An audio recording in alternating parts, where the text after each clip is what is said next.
Minha reflexão das leituras, Salmo e Evangelho de domingo, dia 26 de janeiro de 2025. A Bíblia nem sempre foi organizada em livros, capítulos e versículos como é hoje. Na época de Neemias e do sacerdote Esdras, a Bíblia era escrita em papiros ou em pergaminhos e era raro as pessoas que sabiam ler. Também não tinham tantas cópias da Sagrada Escritura como temos nos nossos tempos. Era copiado à mão, portanto, era somente os sacerdotes que tinham acesso ao livro da lei, como diz na primeira leitura. No contexto da primeira leitura, lembremos que o povo judeu havia acabado de deixar o exílio da Babilônia, tinha voltado para sua terra natal e estavam na época de reconstruir a nação, bem como a cidade de Jerusalém. Por isso, da alegria do povo em ouvir a palavra de Deus da boca do sacerdote Esdras, uma vez que ficaram décadas exilados distante da sua pátria. Agora retornam do exílio depois de 70 anos. Embora fosse motivo de alegria devido ao retorno, também era motivo de muita preocupação, de medo, pois tudo estava desorganizado.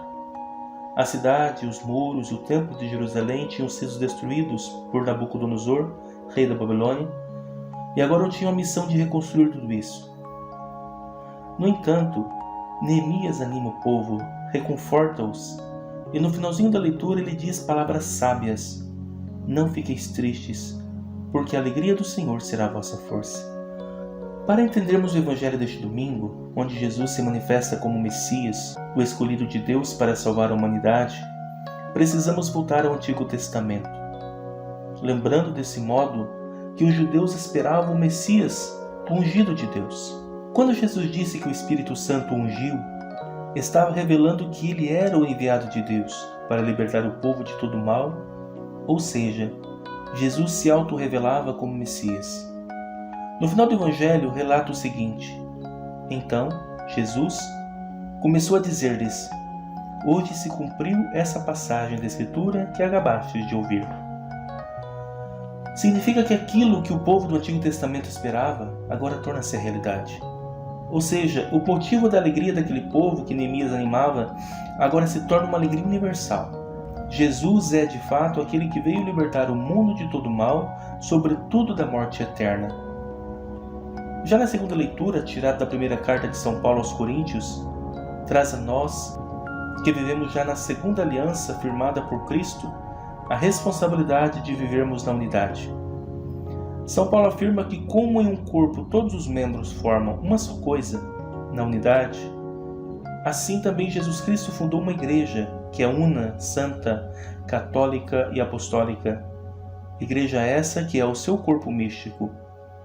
Da mesma forma que no corpo todos os membros têm que manter-se unidos, cada um desenvolvendo sua função, assim também na igreja de Cristo, cada qual tem que fazer a sua parte, sem querer desligar-se desse corpo de Cristo.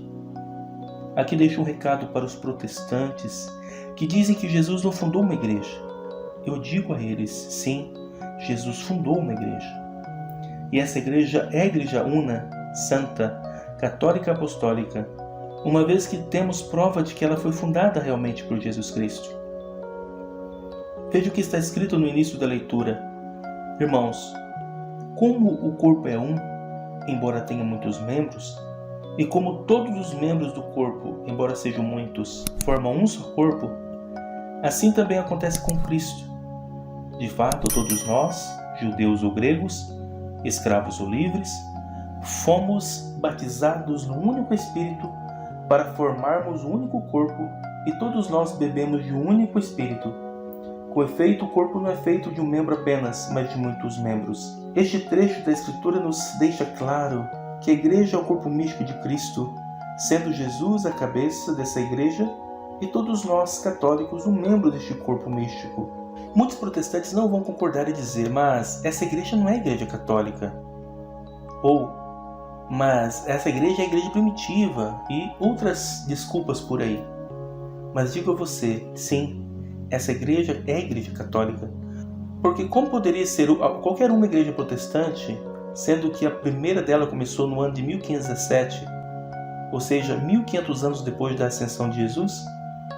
E além do mais, hoje A igreja luterana, que começou em 1517, já se dividiu e já se redividiu e hoje já soma mais ou menos 50 mil denominações. Será que a Igreja de Cristo é um corpo monstro que tem uma cabeça e vários corpos?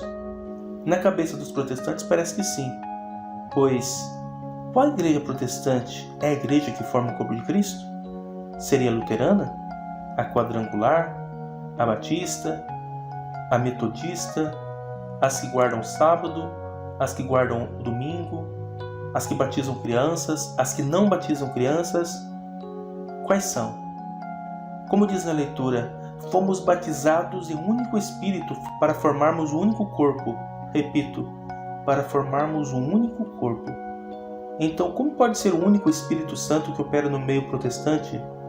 Se há tantas divisões, se a cada dia ditas igrejas se separam por brigas e formam-se uma nova seita, será que o Espírito Santo está dividido? Entretanto, da mesma forma que o país de Israel estava todo destruído, desorganizado nos tempos do governador Neemias, por causa da destruição causada pela Babilônia, assim também quando Jesus veio, o mundo estava todo mergulhado no pecado e na morte. Acontece que Jesus não era apenas um governador de Israel como Neemias, mas era e é o Filho de Deus feito homem, o Messias, o ungido de Deus que veio para reconstruir não apenas Israel somente, mas toda a humanidade. Neemias nada podia fazer, pois era apenas um homem, embora ele fosse cheio da graça de Deus, mas Jesus, pelo contrário, ele pode tudo fazer, pois a ele foi dado todo o poder e força, toda a honra e glória para sempre. Jesus veio na carne uma primeira vez para redimir e chamar o mundo à conversão.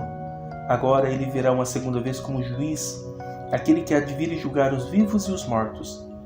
A ele todos nós deveremos prestar contas de nossos atos. Não ficamos dormindo fora do corpo de Cristo que é a igreja. Se tirar qualquer membro do corpo, ele morre e afeta todo o corpo. Você é importante para a igreja de Cristo e para Cristo. Caso meu irmão, minha irmã esteja fora da igreja, é hora de retornar.